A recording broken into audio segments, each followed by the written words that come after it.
Përshëndetje, nëse ta bën dikush magjin, si mund ta prishësh magjin? Atëherë,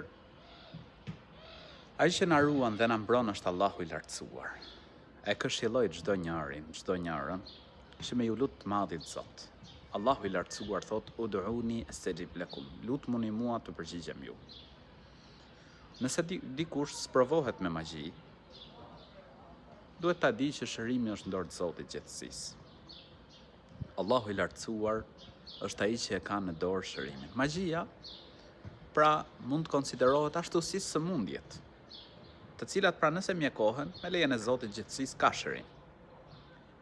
Ashtu edhe magjia, pra me lejen e Allahut të lartësuar ka shërim prej saj. E Kurani është shkak për të shëruar nga magjia.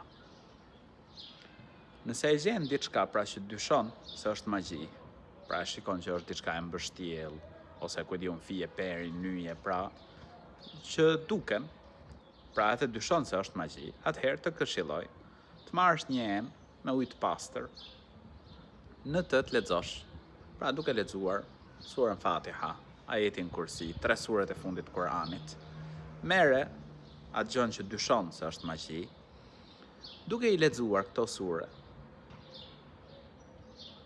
Nëse ka nyje zgjidhi, më pas merri dhe futi te kjo ena e ujit pra që ke lexuar, ndërkohë që lexon Kur'an. Nëse ka diçka të shkruajtur, pra fërkoje derisa ti ik boja. Më pas merri edhe diçi. Me lejen e Allahut të lartësuar nuk të gjen asgjë e keqe. Zoti ju rujt.